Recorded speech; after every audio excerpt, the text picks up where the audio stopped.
Hey guys, what's up? This is Ailee, and I'm hanging out with Rob on Front Row Live. You are back in LA for a little bit right now, and talk to me about coming back to the States. Like, is it starting to feel like your second home for you? I mean, it was originally my home. I was born and raised in Jersey. Well, I Right. was actually born in Denver, Colorado, and then I moved to Nice. Jersey when I was young. Don't really remember much of Denver, but yeah, I'm a Jersey girl Yeah. at heart, and coming back just means so much to me.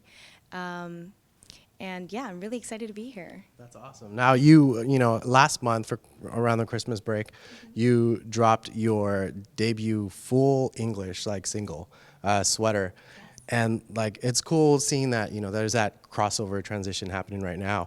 Talk to me about like the creative process of "Sweater" and why did you feel like this was the perfect song to be like your debut for English? Well, I actually prepared this song "Sweater" to be released around the holiday season because I wanted to gift my fans with some holiday spirit. So that was definitely one of the main reasons. But I felt like I wanted to also gift my international fans, fans who mainly speak English, so that they could actually understand the song as well. So "Sweater" was the perfect crossover song to release. Right. And I feel like it's already hard to kind of create a holiday or a Christmassy kind of song. So I feel like that was a challenge in itself. Did you feel the challenge creating that song in particular? Recording was a challenge for me because we didn't have all the songwriters and the producers in Korea to record the song. So I had to record the song and deliver the emotions with the vocals all on my own, and Right. it was just confusing for me. I was just really lost, like, oh my gosh, am I going to be able to do this well? I haven't Right. sang a full English song, recorded a full English song in a very long time, so I was worried, but it turned out pretty good. Did you feel challenged in a sense, like because your previous music, like you put sprinkles of English lyrics throughout the songs, but did you feel like this time around it was like you had to focus on just English, like you were, maybe at some points like you had some a mixture of both languages? It's definitely different delivering emotions through music in English and Korean. The Korean language has a lot more of a stiffer pronunciation Okay. and accents in their language, and English is a lot more smoother. So when I was singing, I was kind of worried and confused. Like sometimes in Korean sad songs or sad ballads, I would have to sing a lot more quieter or like with a little raspier voice and things like that. But it's not always like that singing in English. So I had to redo some parts to like make it a little more American. Yeah. And what was the idea of, having like that little piano ballad throughout the song?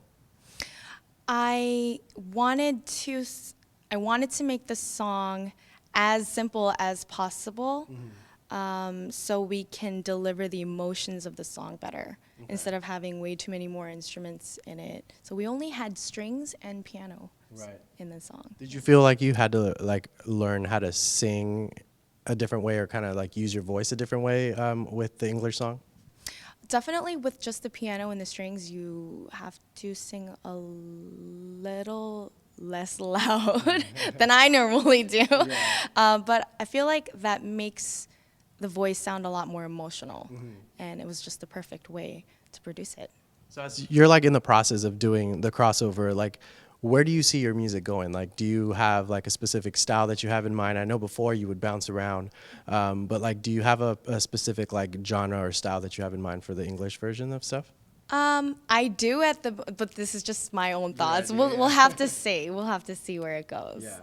And how do you feel like you're going to challenge yourself on this new material?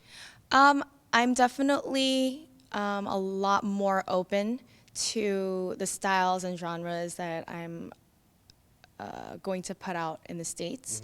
And I'm definitely starting this whole project completely in a clean slate. Like Yeah. this is my first time doing anything here in the States, so I'm going back to the basics. That's crazy. Yeah, so yeah.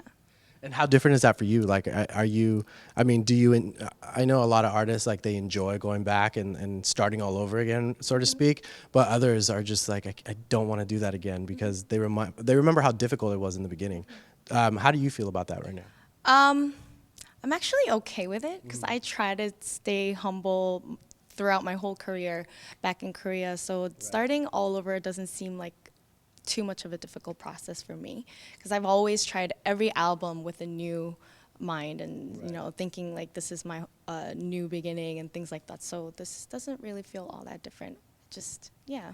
Now, aside from like the English music, you also, in a sense, kind of changed your team. You have an American team now, as far as management goes. Like, was that a conscious decision, or is that something that kind of just happened organically while you were, in the process of Sweater? It happened organically, but I'm really satisfied with my team right now. They're all such devoted people. They have so much energy, and they ultimately believe in me, and I believe in them. So I know that this is going to go really well. Now, in the last couple of years, like K-pop has been getting bigger and bigger here in the States because of artists like BTS or like currently like Monsta X. And, now there's bands like Day 6 that are kind of bringing like the rock vibe as well. What do you think, or how do you feel like these artists kind of impacted your career now that they kind of opened the doors for K-pop in the US? Not just my career, but all of the K-pop artists who want to come to Korea, who want to come to the States and start their career too. They give us hope. They let us know that the people out here do want to listen to our music and do want to see more of us. So gave me hope as well. Right. Are there any like specific like writers, producers, or even like artists that like you would love to see either a collaboration with, maybe like a tour, like a performance with? Honestly, I would be happy to sing or just collaborate with anybody right now. I'm just so blessed and really grateful and thankful for this opportunity. And yeah, I'm just going to do my best with whatever comes my way. Right. Now, what is it about music? Like, obviously you chose this as your career path, but like, what made you want to be an artist and what made you want to pursue it the way that you're pursuing it? I just felt it was amazing that you can speak through people and move people through music and just the beautiful melodies and the lyrics and how it can change people's lives and, give people confidence and make people dance. I thought it was just a powerful tool to communicate with people. And that's why I ultimately decided to become an artist. And how are you? To move people with my music. And how are you able to kind of have us feel these emotions? Because, you don't necessarily have to speak Korean to listen to the music and kind of feel it. So for me, for example, Headstrong is one of like my favorite songs that you have. And like listening to it, like I don't understand what you're saying, but like just the vibe on it. I'm sorry, what's that? Headstrong, am I butchering the song? Headstrong? It's on the latest album. I think I'm butchering the song. Headlock. Headlock, yes. Headlock. You got me in a headlock. Yes, That song. Oh, that yeah, one. Headlock. That one. So Headstrong. What does that mean? It's like headstrong. Okay. so people like myself, like Headlock is a song that like I'll put it on and I'm like vibing to it. I don't know what you're saying, but like I'm vibing to it. So how are you able to kind of let everyone kind of understand or kind of feel those emotions, even though it's not in the same language? That amazes me too. So whenever I tour or do concerts overseas, it amazes me how even all the fans overseas, they sing along in Korean, but they have no idea what it means. And I think that's just amazing. But I feel like it's the emotion in the voice, they can just feel it without really knowing what it means. And that's just, yeah. That's amazing. That's amazing. So now that you're here in the States, like what's next? What's next for you? What can fans expect? I'm taking a couple of meetings this week with some amazing songwriters and producers, so hopefully things go well. And I'll have more opportunities to come out here and meet with amazing people like yourself. And yeah, we'll see where it goes from there. All right. Now, the biggest challenge for being Ailee, what is that? The biggest challenge for being Ailee? I don't know what I'm going to eat for dinner today. Yeah.